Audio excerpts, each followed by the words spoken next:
Good afternoon guys, welcome back to my channel. मैं आज आप लोगों के लिए सेक्रेटेरियल स्टैंडर्ड जो कि meeting of board of directors है उसके ऊपर का जो एक्सप्लेनेशन है वो लेकर आई हूँ। आई होप आप लोगों को मेरा पढ़ाने का तरीका अच्छा लगता हो। अगर अच्छा लगता हो तो चैनल को लाइक और सब्सक्राइब ज़रूर करें, जिससे क्या है कि मुझे एक मोटिवेशन मिलता रहे और मैं आप लोगों के लिए और भी बेटर वे में टीचिंग्स लेकर आती रहूँ। सो आज का ये वीडियो मेरा लाने का मेन मोटिव यही था कि जस्ट मैं आप लोगों को बेसिक जो चीज़ें होती हैं उनके बारे में एक्सप्लेन करती रहूँ, उनको समझाती रहूँ, ताकि आप लोगों को भी और फर्दर काम करने में दिक्कत ना आए। ओके, सो वीडियो को ज़्यादा लंबा नहीं करूँगी। Now let's get started. जैसा कि हम लोग जानते हैं, सेक्रेटेरियल स्टैंडर्ड जो है ये हम लोगों के इंस्टीट्यूट ऑफ ICSI जो है वो इशू करते हैं। इनमें बेसिक हम लोग जो सीखेंगे, meetings of the board of director कैसे कंडक्ट होनी चाहिए, क्या होनी चाहिए, उनके बारे में हम लोग पूरा यहाँ पर सीखेंगे। मैं आप लोगों को ये पूरा मटेरियल जो है इंस्टीट्यूट की तरफ से ही जो मटेरियल दिया हुआ है उसमें जो जो चीज़ें लिखी हैं उन्हीं के ऊपर मैं आप लोगों को बताऊँगी, जिससे क्या है कि आप लोगों को भी ये लगे कि बेसिकली यहाँ पर मैंने कोई छेड़छाड़ इसमें की नहीं है। जो लिखा हुआ है वो स्टैंडर्ड हम लोग का इंस्टीट्यूट का ही दिया हुआ है और ये रिवाइज्ड वर्जन आप लोग देख ही सकते हैं। तो यहाँ पर जैसा कि हम लोगों को सेक्रेटेरियल स्टैंडर्ड के बारे में बता ही दिया गया है कि ये जो अप्रूव होती है सेंट्रल गवर्नमेंट करती है और इशू जो करते हैं वो हमारे इंस्टीट्यूट करते हैं। क्लियर? तो यहाँ पर एज सच ये जो इंट्रोडक्शन है, बेसिकली इंट्रोडक्शन पोर्शन में मुझे इतना कुछ इंपॉर्टेंट नहीं लगा, सिर्फ इसका स्कोप मैं आप लोगों को बताती हूँ कि सबसे पहले ये सबके लिए एप्लीकेबल है, एक्सेप्ट 1% कंपनी नहीं होनी चाहिए। कारण क्या है, 1% कंपनी में तो आपके एक ही डायरेक्टर होंगे, तो आपके लिए एप्लीकेबल होगी कैसे। सेकेंडली जो है सेक्शन 8 की जो कंपनी है, सेक्शन 8 की कंपनी के लिए भी ये क्या है, एप्लीकेबल नहीं होती है। ठीक है। अच्छा, अब यहाँ पर हम लोगों के सेक्शन 8 की कंपनी को एग्जेम्पशन दिया गया है, उसमें हम लोग का एक क्राइटेरिया दे दिया गया कि उसमें जब सेक्शन 8 में हम लोग को एग्जेम्पशन मिल रहा है तो मेक श्योर कि हमारा कोई भी ROC का जो कंप्लाइंस है हम लोग उसमें नॉन कंप्लाइंट ना हो जाए। आई मीन टू से हमारा जो फिनेंशियल स्टेटमेंट, जो एनुअल रिटर्न है, वो अगर हम लोग रेगुलरली फाइल कर रहे हैं उसमें अगर हम कोई डिफ़ॉल्ट नहीं कर रहे हैं तो हम लोग क्या है इसको SS1 को एग्जेम्प्ट कर सकते हैं in case of section 8 company. Clear? अब यहाँ पे हम लोगों को देखेंगे आप लोग कि यहाँ पर कुछ कुछ डेफिनेशंस दिए गए हैं जो आई डोंट थिंक कि मुझे एक्सप्लेन करने की ज़रूरत थी, इसीलिए मैं इस पोर्शन को स्किप कर रही हूँ। स्किप करके हम लोग आगे बढ़ जा रहे हैं। नेक्स्ट हमारा यहाँ पर जो इम्पोर्टेंट पोर्शन आता है सेक्रेटेरियल स्टैंडर्ड का, कन्वीनिंग अ मीटिंग। सबसे पहले यहाँ पर ऑथोरिटी किसको दी गई है? सबसे पहले ऑथोरिटी है कंपनी के डायरेक्टर को। इनकेस अगर कंपनी के पास डायरेक्टर इनकेस अगर कंपनी के डायरेक्टर ये काम नहीं करते हैं तो आपकी कंपनी की सेक्रेटरी ये काम कर सकती हैं। अगर कंपनी में कोई, मान लीजिए कंपनी आपकी सेक्रेटरी नहीं है, आपकी कंपनी को कंपनी सेक्रेटरी की रिक्वायरमेंट नहीं है, तो इन दैट केस आपके जो ऑथराइज पर्सन होंगे जिनको बोर्ड ऑथराइज़ करेगा वो क्या करेंगे, मीटिंग को कंडक्ट करवा सकते हैं। लेकिन उसमें क्या, उनको चेयरमैन से कंसल्ट करना पड़ेगा। मान लीजिए चेयरमैन नहीं है कंपनी में, तो फिर कंपनी के जो मैनेजिंग डायरेक्टर होंगे या जो होल टाइम डायरेक्टर होंगे वो कर सकते हैं, या फिर जो आपके आर्टिकल में जैसा लिखा होगा उसके अकॉर्डिंग आप फॉलो कर सकते हैं। ये एक बेसिक चीज़ थी। नेक्स्ट हमारा यहाँ पर क्या है, चेयरमैन जो होंगे, जो कि चेयरमैन का काम है, चेयरमैन क्या कर सकते हैं कि मान लीजिए मेजॉरिटी ऑफ डायरेक्टर अगर कंपनी में मीटिंग में प्रेजेंट है लेकिन फिर भी कोरम अगर प्रेजेंट है, इन दैट केस वहाँ पर तो ठीक है, लेकिन अगर कोरम प्रेजेंट नहीं है तो चेयरमैन के हाथ में ये पावर होता है कि वो मीटिंग को कभी भी एडजर्न कर सकते हैं। नेक्स्ट हमारा जो है date, time, place, mode and serial number, ये बहुत ही इंपॉर्टेंट पोर्शन है डियर। तो इनको आप लोग को क्या है, मीटिंग को हमेशा सीरियल नंबर होना चाहिए, 1 2 3 करके हम लोग करते हैं। उसके बाद मीटिंग कहाँ पर हो रही है, प्लेस, उसका डे, टाइम, सब कुछ बहुत प्रॉपर वे में मेंशन होना चाहिए। तो ये चीज़ें आप जब नोटिस आप मीटिंग का देते हैं उसमें ये चीज़ें क्लियर आपको मेंशन करनी होंगी कि आपकी जो मीटिंग है वो फिज़िकल मोड में आप कर रहे हो कि आप इलेक्ट्रॉनिक मोड में कर रहे हो। ये सारी चीज़ें आपको क्या है, बतानी पड़ती हैं। नेक्स्ट आता है, मान लीजिए अगर कोई डायरेक्टर इलेक्ट्रॉनिक मोड में मीटिंग को पार्टिसिपेट करते हैं तो उनके ऊपर क्या है, पहले क्या था, जो पहले के हमारे SS1 थे उसमें ई वोट, हम लोग का जो इलेक्ट्रॉनिक मोड था उसको हम लोग बहुत सारे मैटर के लिए रेस्ट्रिक्ट कर देते थे कि अगर डायरेक्टर इलेक्ट्रॉनिक मोड में करते हैं पार्टिसिपेट तो वो उसमें वोट नहीं कर सकते। बट आफ्टर कोरोना ये चीज़ आप लोग शायद आप लोगों ने ऑब्ज़र्व की होगी या नहीं मुझे नहीं पता, कोरोना पीरियड में जब लॉकडाउन लगा था तो हम लोग मोस्ट ऑफ द कंपनी जो थी वर्क फ्रॉम होम में आ गई थी, मीटिंग जो उनकी होती थी वो इलेक्ट्रॉनिक मोड में कंडक्ट हो गई थी। तो इसीलिए अब क्या है, प्रेजेंट सिनेरियो में इलेक्ट्रॉनिक मोड में हम लोग सारे मैटर्स को डील करवा सकते हैं। इन केस अगर डायरेक्टर्स इलेक्ट्रॉनिक मोड में मीटिंग को कंडक्ट करते हैं और वो उसमें वोट करते हैं, उसमें अपना असेंट दे देते हैं रेजोल्यूशंस में, तो उनको हम लोग वैलिड मानते हैं, वो अप्रूव माना जाता है और उसको कोरम के बेसिस पे ही कंसीडर करेंगे। ठीक है, नेक्स्ट आता है हमारा टॉपिक नोटिस का। नोटिस जो होगी आपकी राइटिंग में होनी चाहिए और आपकी क्या है, इसकी डिलीवरी कैसे होगी, डिलीवरी बाय हैंड हो सकती है या बाय स्पीड पोस्ट हो सकती है, स्पीड पोस्ट या रजिस्टर्ड पोस्ट। जनरली हम लोग इसको आजकल ईमेल में करते हैं इन जनरल, लेकिन हैंड डिलीवरी तो आजकल बहुत कम होने लगी है। नोटिस जो है बेसिकली ईमेल में हम लोग क्या है फॉरवर्ड कर देते हैं, या फिर आजकल हम लोग रजिस्टर्ड पोस्ट का भी क्या बोलते हैं ऑप्शन चूज़ करते हैं। एक चीज़ याद रखिएगा, आपकी जो नोटिस डिलीवरी होगी उसमें जो एड्रेस होगा, तो एड्रेस जो डायरेक्टर आपके जो एड्रेस मेंशन करके रखेंगे उसी एड्रेस पे आपको देना होगा। नॉट नेसेसरी कि आपके कंपनी के जो एड्रेस हो, ऐसा नहीं, जिसमें डायरेक्टर आपको बोल देंगे उसी पे होगा। इन केस आपकी अगर शॉर्टर नोटिस है तो शॉर्टर नोटिस के लिए शॉर्टर नोटिस कब हो सकती है, 24 आवर्स की, उससे छोटी नहीं होती है। 24 आवर्स या फिर 48 आवर्स की जनरली शॉर्टर नोटिस हम लोग कंसीडर करते हैं। तो उस केस में आपको क्या होगा, नोटिस भेजने का जो मोड है वो आपको चूज़ करना पड़ेगा। डेफिनेटली ईमेल वाला मोड ही आपको चूज़ करना पड़ेगा, क्योंकि 24 आवर में स्पीड पोस्ट में आपकी कोई भी लेटर मुझे नहीं लगता डिलीवरी हो सकती है।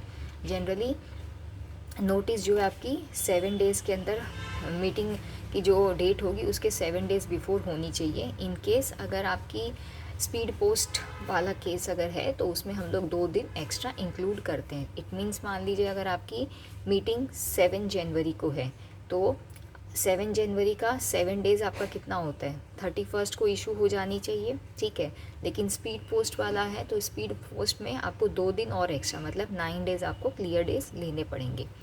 अब यहाँ पे आपकी जो नोटिस है, in general proof of sending notice जो होता है ना, इसको 3 साल तक हम लोग को संभाल के रखना चाहिए।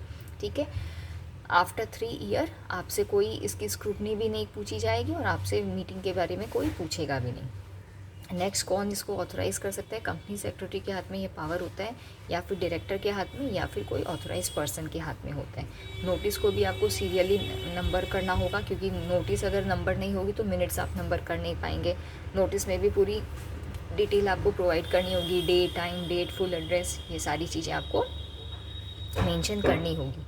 एक चीज़ याद रखिएगा, नोटिस भी जो है आपकी कैलेंडर ईयर के बेसिस पर चलती है। कैलेंडर ईयर जो यहाँ पर है आपका फिनेंशियल ईयर मत लीजिएगा, कैलेंडर ईयर यानी 1 जनवरी टू 31 दिसंबर वाला ही पीरियड आएगा। नेक्स्ट आपका आता है the notice of a meeting shall be given.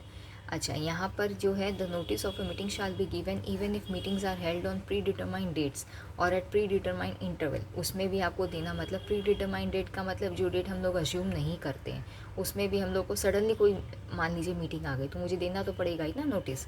Notice convening a meeting shall be given at least 7 days before the, यहाँ पर 7 डेज़ का क्राइटेरिया बोल ही दिया है। अगर आपके आर्टिकल में कुछ और डेट लिखा होगा तो वहाँ पर फिर आप उसको शो कर सकते हैं। ठीक है, नेक्स्ट आता है नोटिस के साथ जाता है आपका एजेंडा या नोट्स। ये बहुत इंपॉर्टेंट है। आप मीटिंग कंडक्ट कर रहे हैं, मीटिंग का मैटर क्या होगा, मुझे भी तो कुछ नॉलेज होनी चाहिए ना। जब नॉलेज ही नहीं होगी तो मैं मीटिंग में क्या बैठूंगी, क्या उसको मैं क्वेश्चन करूँगी, क्या करूँगी। तो एजेंडा शुड बी देयर।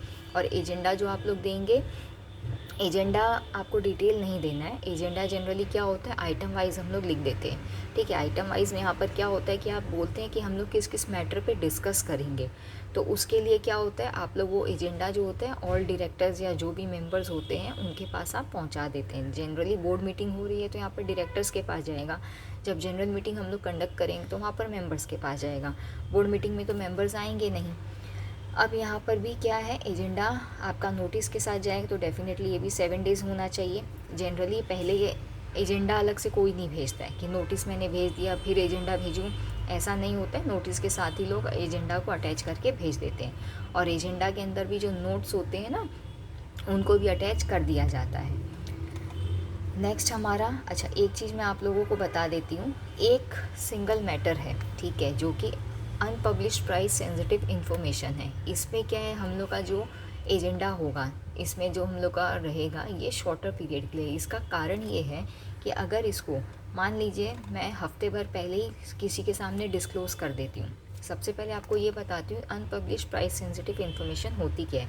ऐसी इन्फॉर्मेशन होती है जिसकी इन्फॉर्मेशन अगर लीक हो जाएगी तो उससे कंपनी के जो शेयर्स होते हैं, जो सिक्योरिटीज़ होते हैं, वो इन जनरली बहुत ज़्यादा उनमें बहुत ज़्यादा अफेक्ट पड़ेगा। फॉर एग्जांपल मैं बताती हूँ, मान लीजिए आज अगर मुझे पता चल जाए कि रिलायंस के जो शेयर हैं सडनली गिरने वाले हैं, ठीक है, ये थी अनपब्लिश प्राइस सेंसिटिव इन्फॉर्मेशन। आज अगर मुझे पता चल गया कि भाई हफ्ते भर बाद शेयर गिरने वाले हैं, ऐसा मतलब ये न्यूज़ मेरे पास आ गई, तो डू यू रियली थिंक कि मैं आज से ही उसके ऊपर काम करना शुरू नहीं करूँगी? या मुझे अगर पता चलता है कि मुकेश अंबानी जी ने अपनी पोस्ट छोड़ दी, उसकी जगह कोई और आ रहा है, जिससे क्या है कि बिज़नेस को बहुत ज़्यादा अफेक्ट पड़ेगा, तो शेयर्स क्या होंगे, बहुत ज़्यादा रैपिड वे में इनका प्राइस जो होगा गिर जाएगा, कंपनी को बहुत ज़्यादा अफेक्ट पड़ेगा, राइट।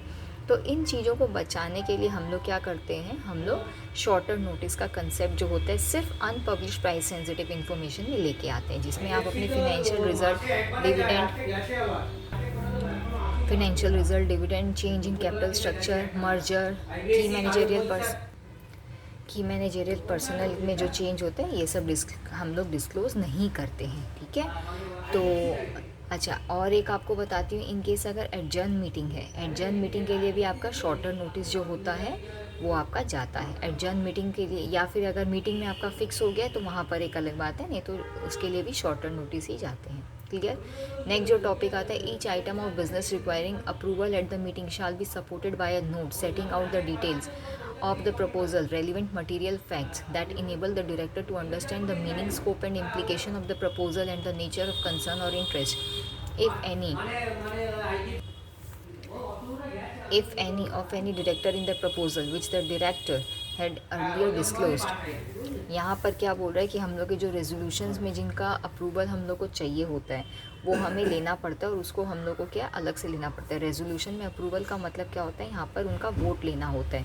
जब आप देखिएगा मिनट्स बनाते हैं तो वहाँ पे हम लोग का 3 क्राइटेरिया होता है। फर्स्ट क्राइटेरिया में जनरल आइटम होते हैं, सेकंड क्राइटेरिया में हम लोग resolution put to be vote डालते हैं, और थर्ड क्राइटेरिया में अदर मैटर्स को हम लोग कंसर्न करते हैं। तो इसकी पूरी इलस्ट्रेटिव लिस्ट जो है एनेक्सर ए और एनेक्सर बी में दी गई है, जो कि एंड ऑफ दिस सेशन में मैं आप लोगों को बता दूंगी। नेक्स्ट हम लोग का जो है, सारे आइटम को हम लोग को नंबर करना बहुत ज़रूरी है, item number 1, item number 2, item number 3, क्योंकि अगर हम लोग आइटम इस तरीके से नंबर नहीं करेंगे ना तो ये हम लोगों के लिए बहुत ज़्यादा क्या है, कंफ्यूजिंग हो जाएगा कि हम लोग किस मैटर पे डिस्कस कर रहे हैं, किस मैटर पे नहीं कर रहे हैं, क्लियर।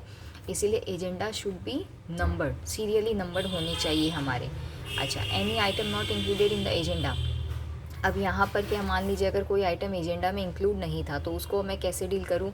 तो जैसा कि मैंने अभी आप लोगों को बताया कि हम लोग की मिनट जो होती है 3 पोर्शन में हम लोग इसको डिवाइड करते हैं। फर्स्ट ए पोर्शन जो होता है हम लोग का जनरल होता है, बी में हम लोग item put to be vote डालते हैं, सी में हम लोग एनी अदर मैटर डालते हैं। तो ये वाला जो है एनी अदर मैटर में यहाँ पर क्या होता है, हम लोग ऑप्शन देते हैं मेंबर्स को, या जो भी हम लोग के पर्सन्स अटेंड कर रहे हैं उन लोग को ऑप्शन देते हैं कि इनकेस अगर आप लोगों को कुछ डिस्कस करना हो, कुछ बोलना हो, तो आप लोग यहाँ पे पुट कर सकते हैं, क्लियर।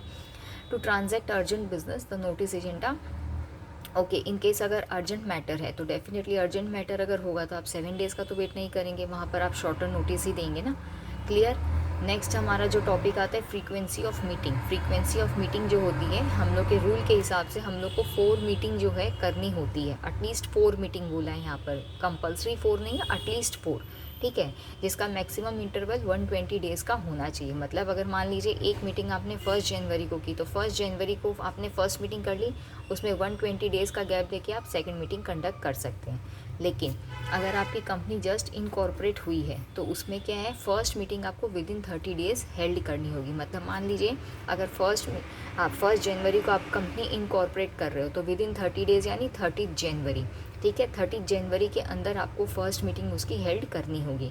रेस्ट मीटिंग आपकी जो होगी 120 डेज़ के पीरियड में चली जाएगी, क्लियर। इन केस आपकी मान लीजिए 1% कंपनी है, स्मॉल कंपनी है या डोरमेंट कंपनी है, तो उस केस में क्या होगा, उस केस में आपकी 4 मीटिंग लेना ज़रूरी नहीं है, उस केस में आपको 2 मीटिंग करानी ज़रूरी होगी, और 2 मीटिंग के बीच का गैप आपका 90 डेज़ का होना चाहिए, ठीक है। 90 डेज़ से एक्सीड आपका गैप नहीं होना चाहिए। जैसे उससे पहले मैंने बताया था कि आपका फर्स्ट 2 मीटिंग में इससे पहले जैसे कि मैंने आप लोगों को बताया कि हमारी जो जनरल मीटिंग्स होती हैं उनमें हमारा 120 डेज़ का गैप होना चाहिए। यहाँ पर हम लोग का 90 डेज़ का जो पीरियड है वो एक्सीड नहीं करना चाहिए। क्लियर। अच्छा, अब हमारी जो एडजर्न मीटिंग है, एडजर्न मीटिंग अगर हमारी होती है तो उसको हम लोग जब दोबारा कंटिन्यू करते हैं तो उसके लिए हमारा क्या क्राइटेरिया होता है। एडजर्न मीटिंग को जैसे सपोज़ कीजिए आज मेरी ओरिजिनल मीटिंग थी, ठीक है, इन केस आज ये मीटिंग किसी कारण से मेरी नहीं मैंने कंडक्ट की तो ये मेरी मीटिंग एडजर्न हो गई। अब इसका जो पीरियड होगा आज से काउंट हो जाएगा, ठीक है।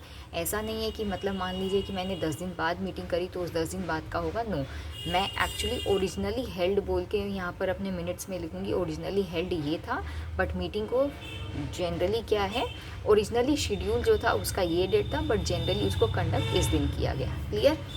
ओके, नेक्स्ट आता है meetings of committee.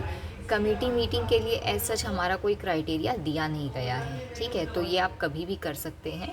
Independent director के लिए आपको बोला गया है फिनेंशियल ईयर में आपकी एक मीटिंग इनकी कंडक्ट होनी चाहिए जिसमें सिर्फ और सिर्फ इंडिपेंडेंट डायरेक्टर्स ही जो होंगे वो प्रेजेंट रहेंगे, बाकी और कोई भी डायरेक्टर कंपनी के इसको अटेंड नहीं करेंगे। क्लियर। नेक्स्ट हमारा इंपॉर्टेंट टॉपिक जो है वो है कोरम का। कोरम क्या होता है, quorum throughout the meeting आपका प्रेजेंट होना चाहिए।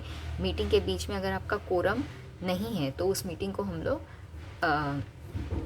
अप्रूव नहीं करते हैं। रीज़न उसका दे देते हैं कि यहाँ पर पूरे मीटिंग में कोरम प्रेजेंट नहीं था, तो मीटिंग के स्टार्ट होने से लेकर मीटिंग के एंड तक आपका कोरम जो है वो प्रेजेंट रहना चाहिए, ठीक है। फिर उसमें चाहे आपकी प्राइवेट कंपनी हो चाहे आपकी पब्लिक कंपनी हो, जो भी कंपनी हो, कोरम उसमें होना चाहिए। अब यहाँ पे डायरेक्टर जो है हमारे कब कोरम का हिस्सा नहीं बन सकते, ठीक है। मान लीजिए कोई मीटिंग है जिसमें ऐसा कोई मैटर डिस्कस हो रहा है जिसमें वो खुद का ही उनका इंटरेस्ट है, जैसे सपोज़ कीजिए कोई कंपनी है जिसके डायरेक्टर ने more than 2% of the paid up share capital उस कंपनी का ले रखा है, या वो खुद ही प्रमोटर हैं और हम लोग इसी टॉपिक पे क्या है डिस्कशन कर रहे हैं, मतलब इसी टॉपिक पे रेस्ट ऑफ द डायरेक्टर से मेरा ये डिस्कशन हो रहा है कि क्या इस ट्रांजैक्शन को हम लोगों को अप्रूव करना चाहिए कि नहीं, इनका अरेंजमेंट जो है उसको अप्रूव करना चाहिए। तो पर्टिकुलर इस केस में क्या होगा, डायरेक्टर जो होंगे उस मीटिंग का पार्ट नहीं रहेंगे, उसमें वो मतलब वोट नहीं कर सकते, भले ही वो सुन ले डजेंट मैटर, लेकिन वो उसमें वोट करने का हक नहीं रखते हैं। क्लियर। नेक्स्ट हमारा जो आता है, जैसा कि मैंने आपको पहले ही बता दिया, जो कोरम हम लोग करते हैं ई वोटिंग के इलेक्ट्रॉनिक मोड पे, उसको भी हम लोग कोरम में कंसीडर करते हैं। अब हम लोग की मीटिंग ऑफ द बोर्ड का कोरम जो होता है उसमें क्या बोला जाता है, 1/3 ऑफ द टोटल स्ट्रेंथ होना चाहिए या मिनिमम 2 डायरेक्टर जो हायर होगा। मान लीजिए आपकी कंपनी में 10 डायरेक्टर हैं, ठीक है, तो 10 डायरेक्टर का 1/3 आपका कितना हो जाएगा, 1/3 का यानी मोर देन 3 आ रहे हैं, तो इसमें आपका मिनिमम स्ट्रेंथ जो होगा 4 डायरेक्टर का कोरम होगा। अगर 4 डायरेक्टर प्रेजेंट है तो वो आपकी मीटिंग को कोरम के बेसिस पे माना जाएगा, ठीक है। और 1/3 का हमेशा राउंड ऑफ होगा, ये याद रखिएगा। सो यहाँ पर आप लोग देख सकते हैं कि कोरम के बारे में मैंने आप लोगों को बताया है। अर्जेंट मीटिंग जो होगी ये याद रखिएगा, नेशनल हॉलीडेज़ पे आप लोग कंसीडर उसको नहीं कर सकते, ठीक है। नेक्स्ट हमारा जो है नेक्स्ट आप लोग जो देख रहे हैं यहाँ पर, इनकेस अगर हमारे आर्टिकल ने हमें ऑथोराइज़ कर दिया कि हमारा मिनिमम नंबर ऑफ डायरेक्टर, अगर हमारे आर्टिकल ने हमारे मिनिमम नंबर ऑफ डायरेक्टर को कम कर दिया है तो हम मीटिंग में उसको भी कोरम के रूप में मानेंगे। नेक्स्ट है हमारी मीटिंग ऑफ कमेटी में एज सच हमारा कुछ कोरम को लेकर कुछ बोला नहीं गया, तो इसके ऊपर मैं नहीं बोलूँगी। नेक्स्ट हमारा अटेंडेंस रजिस्टर जो है, अटेंडेंस रजिस्टर बहुत इंपॉर्टेंट है। मीटिंग को जितने भी मेंबर अटेंड करते हैं उसको क्या अटेंडेंस के थ्रू हम लोग मेंटेन करके दिखाते हैं। इसमें हमारा सीरियली नंबर होना चाहिए और उसको अटेंडेंस रजिस्टर में लगाएंगे। इन केस अगर हम लूज़ लीव में, मतलब मान लीजिए पेपर फॉर्म में अगर उसको मेंटेन करके रखते हैं तो इट इज़ मैंडेटरी कि हर 3 साल में उसको हम लोग पीरियोडिकली बाउंड कर दें, पीरियोडिकली उसको स्टिच करके लगाएं। अटेंडेंस रजिस्टर में आपका सेम चीज़ वही होनी चाहिए, serial number of the meeting, date of the meeting, वो किसकी है, कमेटी मीटिंग है, बोर्ड मीटिंग है, प्लेस जो है, ये सारी डिटेल्स आपकी मेंशन होनी चाहिए। अटेंडेंस रजिस्टर आपके सारे डायरेक्टर साइन करेंगे। इन केस अगर कोई इलेक्ट्रॉनिक मोड पे कर रहा है तो आप उसको प्रेजेंट वर्चुअली लिखकर लास्ट में चेयरमैन का जो साइन होगा वो उसमें करवा देंगे। क्लियर। अच्छा, से चेयरमैन जब मीटिंग कंडक्ट करते हैं तो सबसे पहला रोल कॉल करेंगे। रोल कॉल में क्या होता है, वो सारे डायरेक्टर्स को बोलते हैं कि आप अपना नाम बताइए, अपना लोकेशन बताइए कि आप कहाँ से इस मीटिंग को अटेंड कर रहे हैं, और वो सारी रिकॉर्ड जो होती है हम लोग उसमें मेंशन करके रखते हैं अटेंडेंस रजिस्टर में। क्लियर। अटेंडेंस रजिस्टर जो होता है आपके register office of the company में होना चाहिए, या फिर ऐसी जगह जहाँ पे बोर्ड अप्रूव करता है वहाँ पे आपका रहेगा। अटेंडेंस रजिस्टर को कौन हम लोग इंस्पेक्ट कर सकते हैं, सारे डायरेक्टर जो हैं वो कंपनी के कर सकते हैं। इनकेस अगर कोई डायरेक्टर कंपनी ने सीज कर रखा है कि आप इंस्पेक्ट नहीं कर सकते हैं, तो उसको क्या है, चांस नहीं दिया जाएगा इंस्पेक्ट करने का। नेक्स्ट हमारा अटेंडेंस रजिस्टर जो होता है 8 साल तक हम इसको मेंटेन करके रखते हैं, प्रिजर्व करके रखते हैं। उसके बाद इसे डिस्ट्रॉय करने के पहले बोर्ड का अप्रूवल लेना जरूरी होता है। जनरली अटेंडेंस रजिस्टर जो होता है कंपनी सेक्रेटरी के क्या बोलते हैं कस्टडी में रहता है और किसी को नहीं मिलता है। अच्छा, लीव ऑफ एब्सेंस हम लोग कब ग्रांट करते हैं? लीव ऑफ एब्सेंस उन्हीं डायरेक्टर्स को मिलती है जो ऑलरेडी चेयरमैन को या कंपनी सेक्रेटरी को बिफोर मीटिंग अगर इन्फॉर्म करते हैं कि हमारा ये इशू है, इसकी वजह से हम आज की मीटिंग अटेंड नहीं कर पाएंगे, तो उसको हम लोग क्या है लीव ऑफ एब्सेंस में ग्रांट कर लेते हैं। लेकिन मीटिंग स्टार्ट हो गई और आपका कोई इंटीमेशन ही नहीं आया तो हम लोग आपको लीव ऑफ एब्सेंस में नहीं मानते। एक चीज़ याद रखिएगा, 12 मंथ के पीरियड मतलब जो पूरा 1 साल है, अगर किसी डायरेक्टर ने उस मीटिंग को अटेंड नहीं किया, कंपनी की कोई भी मीटिंग को अटेंड नहीं किया, तो उस डायरेक्टर की जो ऑफिस होता है, जो उसकी पोजीशन होती है, उसको हम लोग वेकेंट कंसीडर कर देते हैं। तो इसीलिए मेक श्योर कि आप पूरे 12 महीने ऐसा ना हो कि आप लीव पर ही हैं। क्लियर। चेयरमैन कौन होता है? या तो जनरली चेयरमैन हम लोग के जो बोर्ड के मेंबर होते हैं उनमें से हम लोग बनाते हैं, या कंपनी का चेयरमैन ऑलरेडी अपॉइंट होता है। इन केस अगर कंपनी का चेयरमैन अपॉइंट नहीं हो तो बोर्ड में क्या होता है, हम लोग एक नाम सजेस्ट करते हैं, जो बोर्ड उसको अप्रूव करते हैं और एज ए चेयरमैन उसको कंसिडर कर लिया जाता है। ठीक है। अब जरूरी नहीं है कि एक जो चेयरमैन है वही चेयरमैन आपके सारे मीटिंग में रहे, ऐसा जरूरी नहीं होता है। चेयरमैन जो है वो आपकी हर मीटिंग में चेंज हो सकते हैं, नॉट नेसेसरी कि चेंज करने ही होंगे, बट ये हो सकते हैं। ठीक है। अच्छा, अब यहाँ पर चेयरमैन का हो गया। अब मैं आप लोगों को और बता देती हूँ, meetings of committee same case यहाँ पर भी है। चेयरमैन जो है आपके मीटिंग के अकॉर्डिंग ही आप करेंगे। Okay, passing of circulation by resolution, passing of resolution by circulation. Circulation में आप कौन कौन से रेजोल्यूशन करते हैं जिनको आप मीटिंग में अप्रूव, जिनको आपको करवाना है। ठीक है, आपने तो मीटिंग में बोल दिया कि भाई हमारा ये एजेंडा था, हम इस मैटर पे रेजोल्यूशन चाहते हैं, तो उसको आपको सर्कुलेट तो करना होगा ना, तभी तो आपके डायरेक्टर्स जो हैं उसको ऑथराइज करेंगे। तो ऑथोरिटी, यहाँ पर ऑथोरिटी क्या है? ऑथोरिटी यहाँ पर अब आपने सारी चीज़ों को ड्राफ्ट कर दिया। अब यहाँ पर चेयरमैन है या मैनेजिंग डायरेक्टर या उनके एब्सेंस में कोई डायरेक्टर, ठीक है, उनके हाथ में है कि वो रेजोल्यूशन को सर्कुलेट करेंगे बिफोर ड्राफ्ट। मतलब क्या, आपने ड्राफ्ट करके दिया, उनका अप्रूवल लिए बिना आप उसको सर्कुलेट नहीं कर सकते। ठीक है। तो सर्कुलेट कराने के लिए आपको उनका अप्रूवल लेना बहुत ज़रूरी है। एक चीज़ याद रखिएगा, जहाँ पे 1/3 of total number of director resolution में अगर रिक्वायर हैं, तो वहाँ पर कौन उसको करेगा? वहाँ पर चेयरमैन जो होगा, ठीक है, चेयरमैन अपना कास्टिंग वोट उसमें दे देंगे। क्लियर। ओके, अब हमारा जो रेजोल्यूशन है, जब हम लोग उसको सर्कुलेशन में डालते हैं तो जनरली ध्यान रखिएगा उसको पहले ड्राफ्ट कराना ज़रूरी है। ठीक है, नेसेसरी पेपर जो उसमें ड्राफ्ट कराएंगे, उसके बाद सारे डायरेक्टर्स उसमें इन्वॉल्व होना जरूरी है। ठीक है, उसके बिना सर्कुलेट अगर आप करवाएंगे तो दिक्कत आएगा। और ये सर्कुलेट रेजोल्यूशंस को सर्कुलेट करने का सेम मैटर है, either by speed post, registered post और बाय कुरियर, या फिर इलेक्ट्रॉनिक मेल यानी कि ईमेल। ठीक है।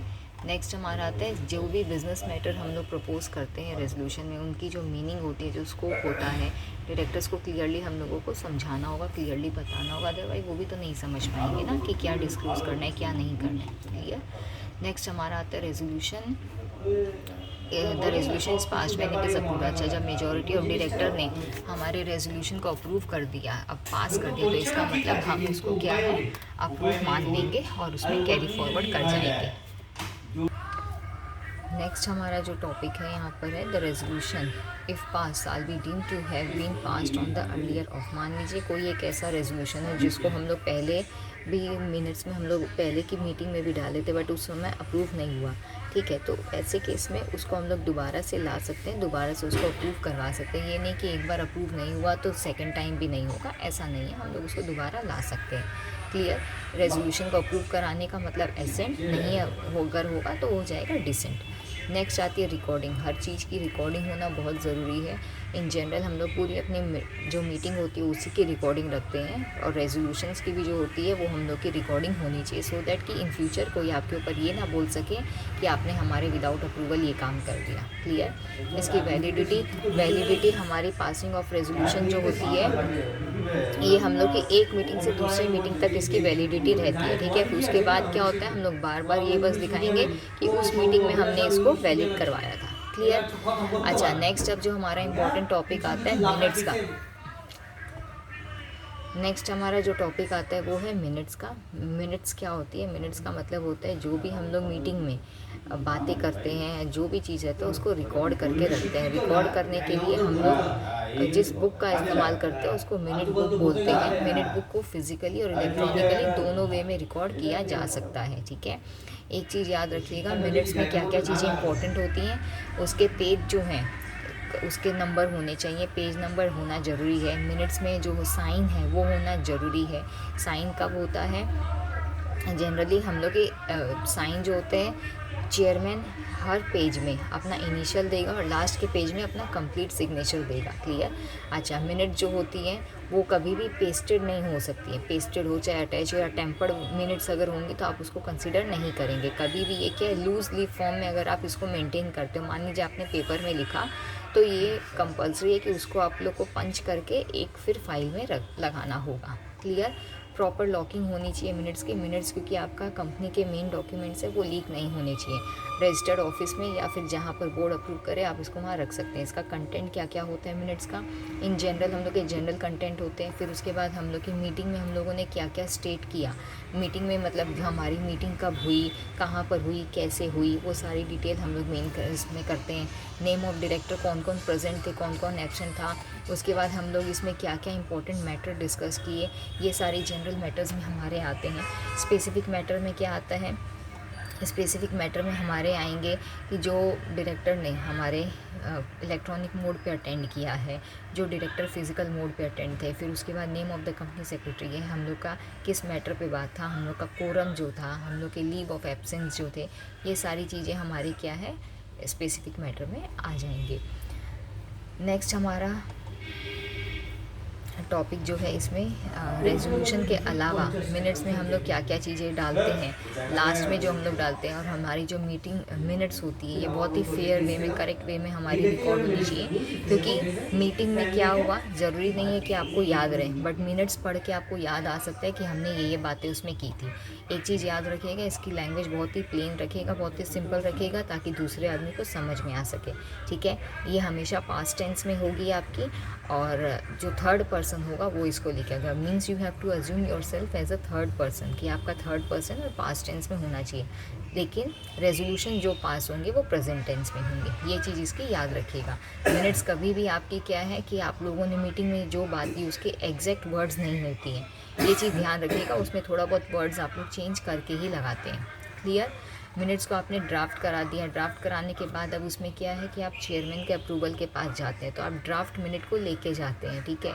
चेयरमैन उसको अप्रूव करते हैं, तो विद इन 15 दिन क्या होते हैं, मिनट साइन हो जाती है। साइन होने के बाद नेक्स्ट हमारे क्या है, इनकेस अगर उसमें कोई उनको रिवाइज कुछ रिवीजन कराना होता है तो आपको बताएंगे। बताने के बाद क्या है, मिनट बुक में एंट्री आपकी क्या है, विद इन अ मंथ आपकी एंट्री होगी। फाइनलाइजेशन ऑफ मिनट के लिए आपका बोला गया within 15 days from the date of conclusion, ठीक है। मतलब मान लीजिए 1 जनवरी को आपकी मीटिंग होती है, तो विद इन 15 डे का मतलब हो गया आपकी 16 जनवरी तक मिनट जो है वो आपकी सर्कुलेट हो जानी चाहिए, ठीक है। जिसमें सर्कुलेट होगी, सर्कुलेट होने के बाद आपका जो चेयरमैन का साइन होगा विद इन 30 डे आपकी साइन हो जानी चाहिए।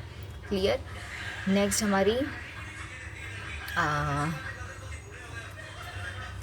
मिनट्स बुक में हो गया, ये कंपनी सेक्रेटरी के पास रिकॉर्ड रहती है। नेक्स्ट हमारा अच्छा ऑल्टरेशन और मिनट जो है, ऑल्टरेशन ये अलाउड नहीं है, ठीक है। एक बार जो एंट्री हो गई उसमें आप कुछ ऑल्टरेशन नहीं कर सकते। तो मेक श्योर कि जब कभी भी आप किसी को मिनट्स पढ़ने देते हो तो उसमें किसी तरह का ऑल्टरेशन ना हो, उसमें किसी तरह का टेम्परेशन ना हो, ठीक है। साइनिंग एंड डेटिंग जो है मिनट की, ये बहुत इंपॉर्टेंट है, ये याद रखिएगा। विद इन 30 डे होनी चाहिए। कौन साइन करेगा? चेयरमैन ऑफ द मीटिंग ही साइन करेगा। क्लियर? ये कब करेंगे? लास्ट पेज में इनका पूरा साइन होगा, बाकी पेजेस में इनका इनिशियल्स होगा। नेक्स्ट आपका आता है okay, inspection and extract of minute. Inspection कौन कर सकता है? जो भी बोर्ड मीटिंग के मेंबर थे वो सारे कर सकते हैं, कमेटी के मेंबर कर सकते हैं, लेकिन बाहर का कोई आदमी नहीं कर सकता। इसका कोई लेना देना ही नहीं, वो क्यों करेगा? नॉर्मल बात है ना। उसके बाद आपका आता है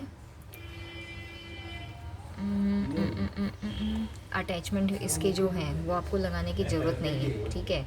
रेजोल्यूशन जो आपने पास किए वो आप ज़रूर लगाएंगे, लेकिन कोई ऐसा अटैचमेंट बोलकर नहीं लगाएंगे। जैसे सपोज़ कीजिए आपने आइटम नंबर 11 में एक रेजोल्यूशन पास किया होगा, ठीक है, तो रेजोल्यूशन का जो रिजॉल्व दैट वाला पोर्शन है वो आपके मिनट में पूरा आ जाएगा। क्लियर? ओके, नेक्स्ट आपका आता है मिनट्स के साथ आपकी नोटिस, अटेंडेंस रजिस्टर जो होता है, ये सारी चीज़ें होनी चाहिए। और 8 साल तक आप इसको क्लियर वे में क्या होता है संभाल के रखते हैं। मिनट्स के अंदर ही जनरली आपकी नोटिस और जो अटेंडेंस रजिस्टर है वो आ जाता है, तो सेपरेट कॉपीज़ आपको मेंटेन करने की ज़रूरत नहीं भी पड़ती है। ओके, अब इसमें क्या क्या डिस्क्लोज़र चाहिए होता है। डिस्क्लोज़र जो आपके रिपोर्ट बोर्ड ऑफ डायरेक्टर की रिपोर्ट में है वो भी इसका एक डिस्क्लोज़र आ जाता है। अब यहाँ पर जो मेरा पोर्शन है, यहाँ पर ये मेरा पोर्शन ख़त्म होता है। यहाँ पर एनेक्सर ए और एनेक्सर बी का जो है आइटम वो आ गया है। तो ये आप लोग एक बार चाहें तो गो थ्रू करके देख सकते हैं, और अगर आप लोग चाहेंगे तो मैं आप लोगों के लिए ईच एंड एवरी आइटम की डिटेल जो है वो फिर से बना कर लेके आऊँगी। आई होप आज का सेशन आप लोगों को मेरा अच्छा लगा हो। अगर अच्छा लगा है तो do like and subscribe to my channel.